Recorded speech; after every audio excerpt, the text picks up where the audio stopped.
Hola a todos, soy Ismael García Villarejo y estos son los hechos relevantes de Finanzas.com al cierre del 4 de mayo.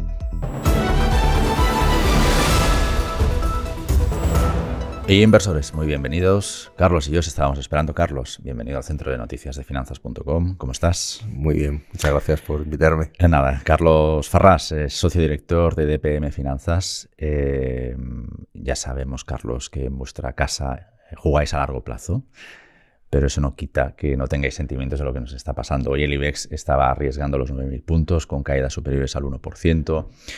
Te voy a preguntar por dos cuestiones, bajo tu expertise. ¿Qué es lo que están castigando los inversores hoy en día? ¿Y qué te pareció la decisión de la FED? Que, bueno, dejó sorprendernos, que sorprendiera demasiado, pero parece que ahora, bueno, pues nos encanta, ¿no?, especular sobre lo que hemos llamado pausa. Bueno, es lógico. No me ha sorprendido nada, ¿eh? Yo creo que los bancos centrales, de hecho, cada vez lo hacen mejor y tienen en cuenta mucho más no solo los datos macro que vienen, sino lo que está pasando en los mercados, en la situación, ¿no? Pero bueno, en la primera parte hemos cerrado abril, pues un comportamiento de los activos de riesgo bastante buenos este año, ¿vale? Ha habido una recuperación pese a que seguimos teniendo las subidas de tipos de interés, que están endureciendo las condiciones financieras y que luego además, como sabes, toda la turbulencia que ha habido en el sector financiero con la caída de los bancos como Silicon Valley Bank, luego Credit Suisse, ahora First Republic. Pues bueno, te quiero decir, se ha comportado para mí el activo de riesgo bastante bien para el entorno que hay, ¿vale? Y de hecho te diré que nosotros estamos más defensivos de aquí adelante, pero precisamente no porque venga una recesión, que la recesión es, como digo yo siempre, si no estamos en una, vendrá la siguiente, ¿no? O sea, es decir, que siempre que no se está en recesión se va hacia la siguiente, ¿no? Entonces, lo que me preocupa más son las valoraciones que hay ahora mismo en el mercado, en muchos activos, ¿vale? Que están caras, quiero decir, que no están descontando ni una desaceleración económica y mucha menos una recesión elevada. Entonces, a nosotros más que un poco el ruido, un poco en el corto plazo, lo que pueda haber es qué valoraciones hay. Porque a mí si hay, imagínate, hay mucha preocupación con el sector financiero, pero veo unas valoraciones magníficas, pues me da un poco igual, porque eso ya está descontado, ¿no? Entonces, ¿cuánto está ya descontado, no? Entonces, para nosotros, todos los indicadores nos vienen mostrando que vamos a ver una recesión en los próximos meses, ¿vale? Que por fin va a llegar, 1 año y medio después, pero parece ya que todos los indicadores apuntan a eso. Y a mí eso, ya te digo, que no nos preocupa tanto como las valoraciones. Y ahí sí que vemos que, por ejemplo, en la parte americana, pues nos parece que está muy cara, ¿no? Entonces, ahí, ya te digo, nosotros tenemos una visión más cauta y sobre todo porque ahora tienes un activo que compite contra el resto, que es la renta fija, que casi un bono de grado de inversión o un bono corporativo como en rating te está pagando un 4% ahora mismo, ¿no? Entonces, tienes que comparar, oye, de las alternativas que tiene un inversor, dónde interesa estar más ahora, ¿no? Entonces, nosotros ahora mismo vemos más oportunidades en la parte de renta fija, que evidentemente después de inflación tampoco te va a dar mucho más, bueno, pero que estamos más ahí que con las valoraciones que vemos en algunos activos de riesgo. Te voy a preguntar por la renta fija a continuación. Antes, por no romper excesivamente el hilo de la conversación, quiero preguntarte ya que hablamos de valoraciones, ¿los bancos españoles, los bancos del IBEX, están caros o baratos? Pues mira, te voy a contestar no solo en IBEX, sino en Europa, ¿vale? Venga, te lo compro.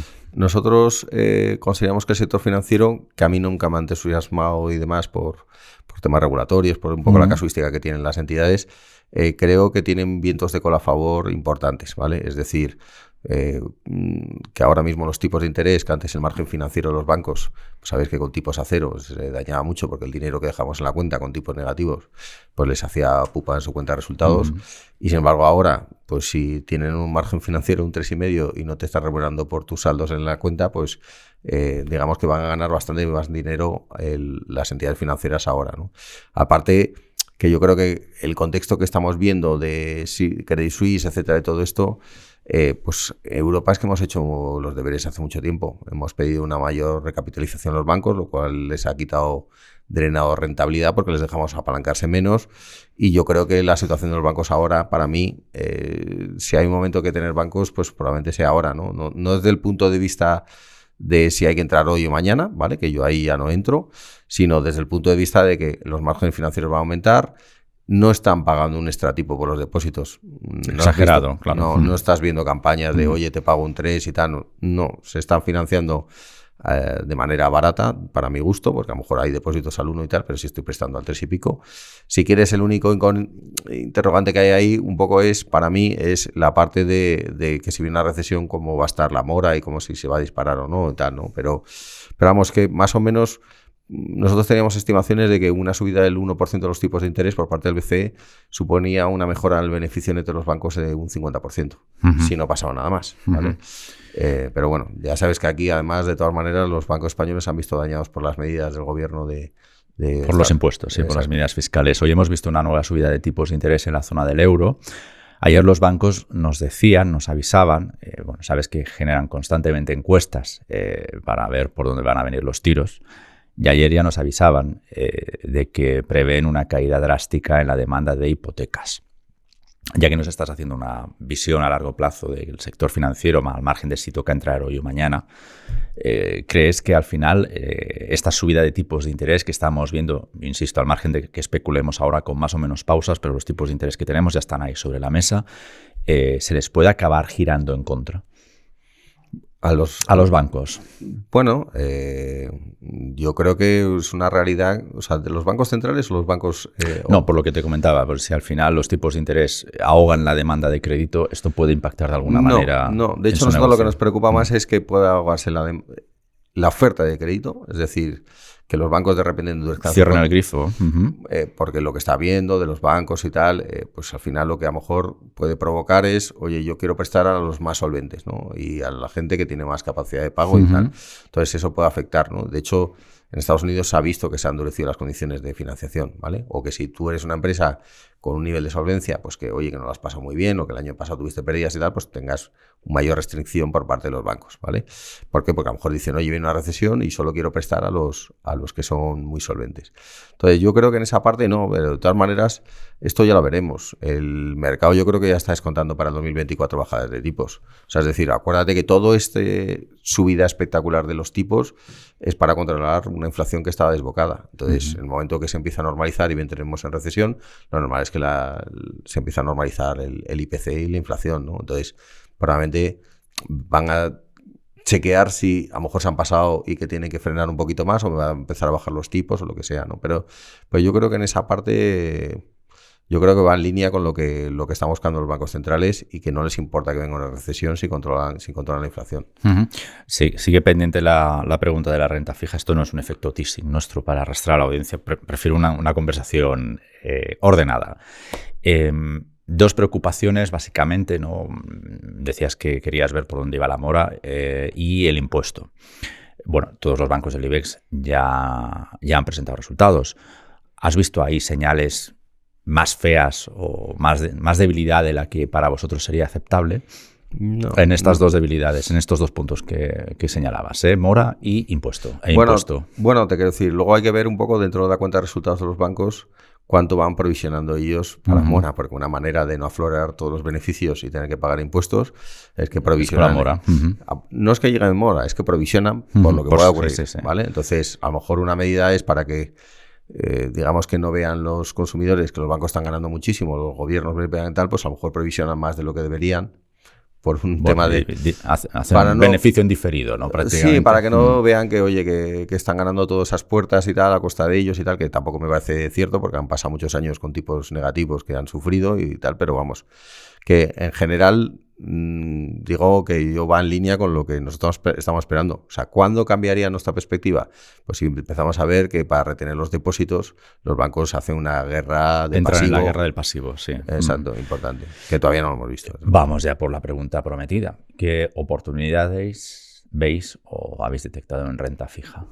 En renta fija, mira, pensamos en un momento dado, porque nosotros teníamos duraciones muy bajas en la cartera de renta fija, lo cual nos ha permitido que toda esta subida de tipos, pues nuestros clientes se hayan visto menos afectados, ¿vale? Porque cuando tú tienes un bono a 10 años al 1% y te va a subir los tipos ahora al 3 y pico, tu pérdida potencial por la caída del precio del bono es mayor, ¿no?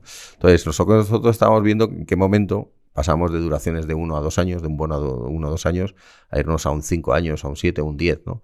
Entonces, lo que hemos visto es que realmente el mercado de deuda no ha dado oportunidades en ese sentido, ¿no? O sea, es decir, tú ahora tienes los tipos a corto, imagínate en Estados Unidos al 5 y el 10 años en el 3,5. Lo cual te está diciendo que el que se quiera ir de un 5 a un 3,5 tiene que suponer que los tipos van a bajar, etcétera, etcétera, o que no te están pagando el mayor plazo. Entonces, nosotros en general estamos con duraciones bajas en grado de inversión, o sea, no estamos en high yield o deuda de alto riesgo, ni mucho menos. Sí que es verdad que estamos bastante en Asia, en deuda emergente, en divisa fuerte, o sea, bonos emitidos en dólares, libras, euros, yenes o lo que sea, ¿vale? Porque ahí sí que en la deuda emergente sí que vemos que la rentabilidad de riesgo está compensada, ¿vale? Y eso te diría un poco, es un poco donde estamos en la parte de renta fija. No, ya te digo que uno de los cambios que sí que estructuralmente estamos viendo era, pues en vez de pasar a tener un 2 años, pasar a un 4, ¿no? Pero tal como está la curva de tipos de interés, pues da menos oportunidades. Reacción también a los bancos centrales. El euro sube, el petróleo baja. ¿Qué te dicen estos dos movimientos? ¿O tienen ya capacidad de alterar alguno de los planes que tengáis previstos para los próximos días? Pues mira, ya sabes que no miramos en el corto, pero sí que es verdad que el dólar nos parecía tremendamente por caro. Eso te pregunto. Y nos parecía caro a 0,95 y evidentemente pues el momento que tú tienes una Fed menos agresiva en la subida de tipos, pues el dólar se te deprecia, ¿vale? Entonces creo que eso es bueno para... sobre todo los países emergentes, ¿vale? Que muchos se financian en dólares o que compran materias primas en dólares, ¿vale? Entonces, pues yo creo que la debilidad del dólar, te digo a quién debería favorecer. Debería favorecer al oro, debería favorecer a los países emergentes, a la deuda emergente y demás, ¿no? Entonces, me parece normal, si entrar en el corto plazo, en qué niveles tiene que estar. Sí que es verdad que a nosotros nos parecía que estaba caro y de hecho teníamos todas las inversiones en dólares, todas cubiertas del riesgo, que tiene un coste, pero las teníamos cubiertas, ¿vale? Y en cuanto al tema de las materias primas, pues si te digo que esperamos una desaceleración económica, es normal que te corrijan las materias primas. Vivimos una locura el año pasado con el tema de Putin, Rusia, Ucrania, etcétera, etcétera, y lo que pasó con las commodities, con las materias primas. Entonces, bueno, a mí me parece lo normal. O sea, lo que sí que es cierto es que nosotros un poco, por irte un poco más allá, ¿vale? No tan en el corto plazo, pues lo que sí pensamos es que China, hasta muchos años, iba a decir meses, pero ha estado mucho más tiempo que nosotros encerrados con el tema de la política COVID-0, ¿vale? Y hemos visto la reacción que hemos tenido en el mundo desarrollado en el momento que nos han quitado, digamos, las esposas y hemos podido consumir, salir y tal. Y yo creo que eso todavía no se está viendo. Decíamos ayer que era consumo por despecho. Bueno, pero es que ocurre dos cosas. Uno, que la tasa de ahorro de muchos de los chinos ha aumentado durante estos periodos, ¿vale? Porque consumes menos, estás encerrado en tu casa, consumes menos, es evidente. Y entonces creo que todavía ese impacto no lo hemos visto, ¿vale? Ni la parte de la economía china, y ya sabes que una de las economías mayor demandante de materias primas, el 25% a nivel mundial, es China, ¿vale? Por lo tanto, sí que es verdad que podemos ver cierta recuperación de las materias primas, o que no caiga mucho más por el hecho de que China va a empezar a ser bastante más demandante, ¿vale? De todas maneras, acuérdate que unos problemas que había con el tema de la inflación ha sido la subida de materias primas. Todo esto lo que hará es, se suavizan el precio de las materias primas, la inflación empieza a desacelerarse, probablemente los bancos centrales ya puedan volver a bajar tipos, etcétera, etcétera. Volvemos a entrar en otra vez en la fase del ciclo. Es cierto, Carlos, que nos has comentado que tú esperabas un petróleo a la baja, precisamente porque contempláis en vuestra hoja de ruta una recesión como la mayoría de casas. Es decir, aquí no me parece que no hay nadie que... Una desaceleración, quiero decir. No hay nadie que no la vea. La cuestión es cuándo llega, ¿no? Pero ¿te parece, no sé si normal, vamos a dejarlo ahí, que el petróleo, el barril pierda con la de hoy $10 en su cotización en 10 días? Bueno, es que... A dólar por día, este movimiento tan brusco, ¿te parece...? Bueno, no es que tal, o sea, es que me parece la misma locura que vimos con el precio del gas el año pasado, ¿sabes? No, o sea, decir, estos movimientos en las materias primas a veces se producen. Porque te quiero decir que hay mucho demandante que es por un negocio, pero hay mucho especulador que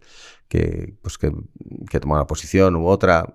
Ahí no, o sea, ni me parece ni me deja de parecer. O sea, además, visto lo que pasó el año pasado, ni me llama ya la atención las fuertes subidas o bajadas. Bajadas. Exacto. O sea, lo que hay que ver es un poco la tendencia. Y yo lo que creo es que el precio del petróleo pues se mantendrá tal, y aparte que todo este incremento de la inflación que hemos visto también está en explorar, sacar el petróleo, etcétera, etcétera. Entonces es como que la gente se olvide de que vamos a volver a ver precios a baja porque todo se ha encarecido, ¿vale? Más que nada, no porque el petróleo suba, sino que el valor del dinero vale menos, ¿vale?